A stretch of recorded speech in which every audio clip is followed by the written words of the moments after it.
Hey there, welcome to LSAT Demon Daily. I'm Nathan Fox, one of the founders of LSATdemon.com and the weekly podcast Thinking LSAT.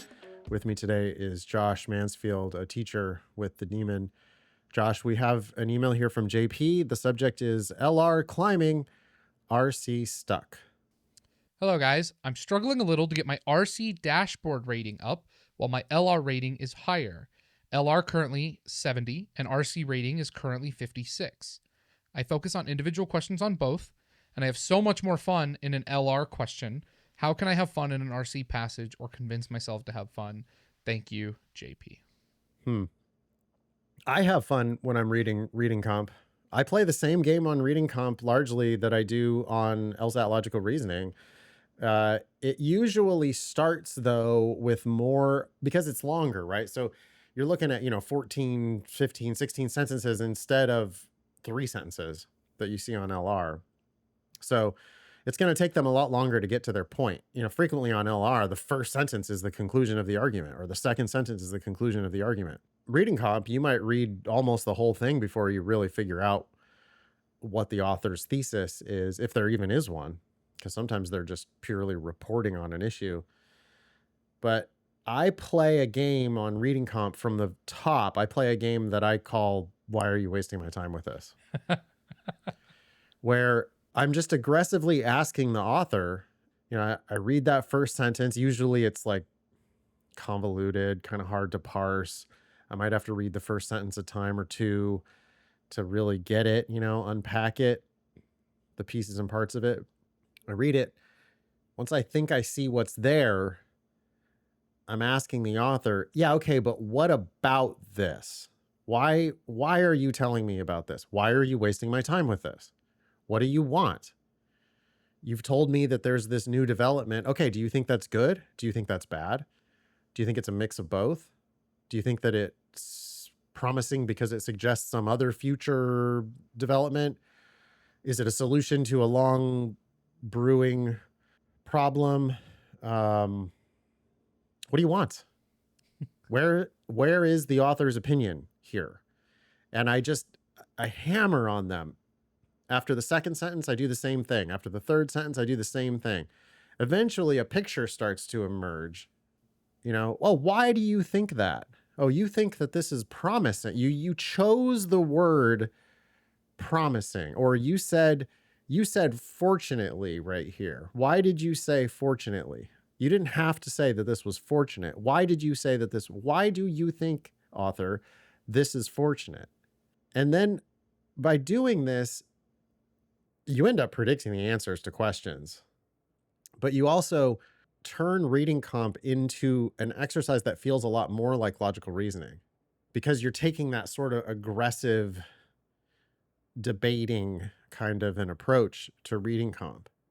I had a student who told me that when they would read Reading Comprehension, they said, it's weird because I just read it, like I'm reading an article or something, not like I'm reading logical reasoning, to your point. And I said, you should be the most opinionated reader in the world. Oh, yeah. Right? You should have opinions on everything. And those opinions aren't just about what you read, but also on questions that you have unanswered. Why is this so important? What are you talking about? Why do you disagree with this critic?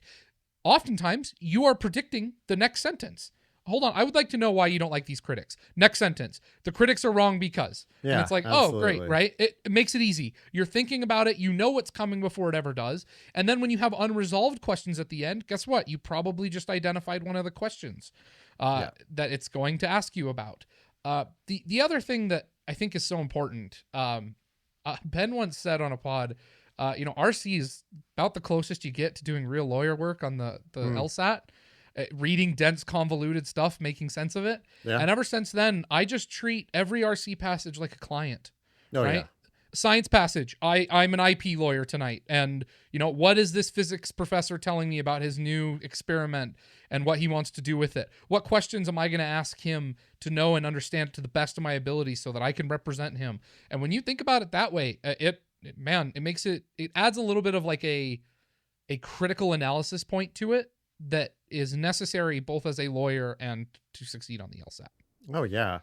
I used to, with my classes, I used to yell at them about, okay, here's the game on reading comp. we're going to pretend that we're in a law office. It's my law office, and you are first year associates.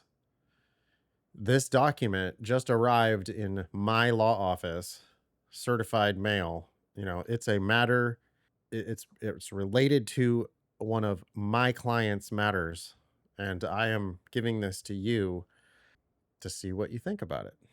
And like, it's going to be in the record. This is a document that is in the record in a legal matter that pertains to one of our clients.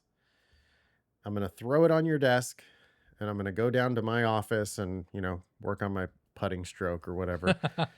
And then in 10 minutes, you're going to come down the hall to give me your opinion on this document. And I'm going to want to know, like, why this document exists. Not just what, but what about it? I don't want to, sometimes people come in and they're like, oh, well, yeah, this passage is about lyconometry or whatever. And I'm like, yeah, okay, but what about it? What is that? And why is it important? And what does the author think about it? Is it good? Is it bad? Like, what's the relevance of this? Why is this important? You do have to read it in a different way. Like, it's not, if it was a magazine article or something, you'd be like, what is this? This sucks. And you just turn the page. Yeah. But you're not allowed to do that with documents that arrive certified mail, pertaining to a legal matter. Not if you want to be a lawyer, you don't. Not if you want to be a lawyer for long. Yeah. Treat it that way. I mean, LR at a dashboard of 70 shows that JP is solving problems. Yeah. Right? That's good progress. Yep.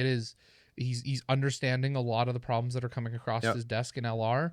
An RC rating of 56 means that he's just not giving it the same level of attention that he's giving LR. Yeah.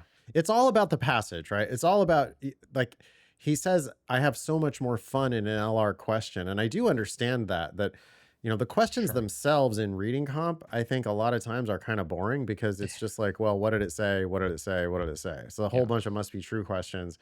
There is evidence for this answer. That's why I'm picking it. It's a little, I don't know. It's just kind of straightforward, I guess. Maybe not as fun. You're not doing as many strengthen, weaken, sufficient assumption, those types of questions.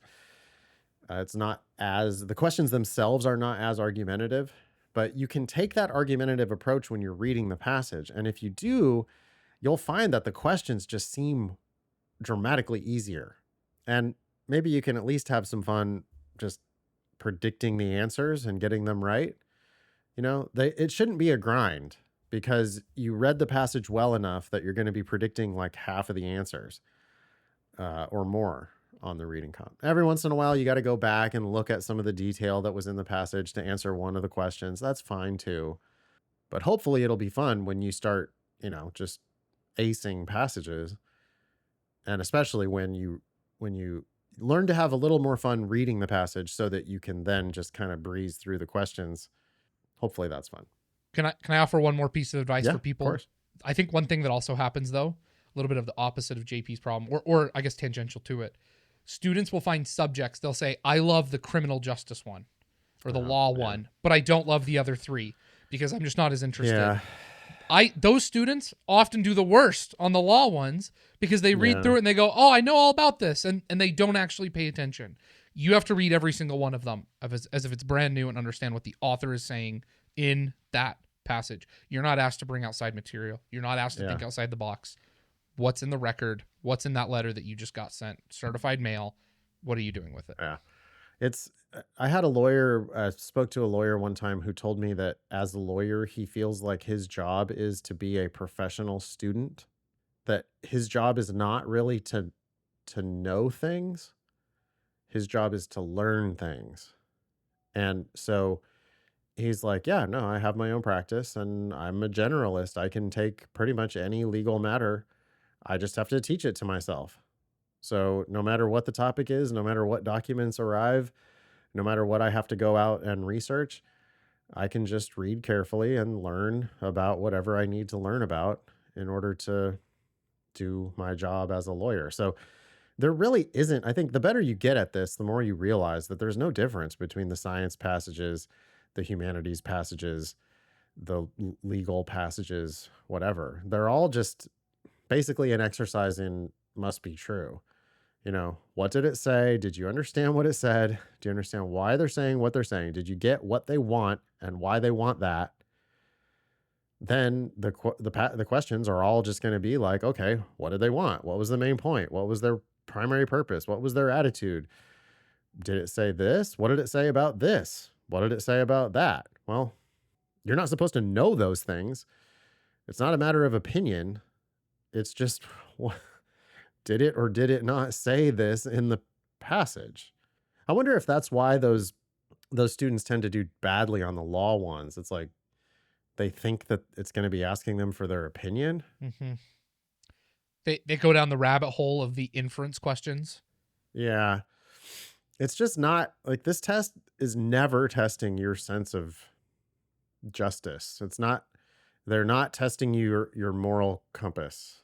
They're testing your ability to read carefully and to just answer, I want to say straightforward. They might not be presented to you in a way that looks like it's straightforward, but they really are always just asking you fairly straightforward questions. Here's a record. Here's a question that I'm going to ask you about that record. Pick an answer that answers the question based on the record. From that perspective, it's always asking you just the exact same thing. Best of luck, JP. Thanks so much for writing in. Email daily@lsatdemon.com if you'd like to ask a question or share some LSAT or law school admissions news. Thanks for listening.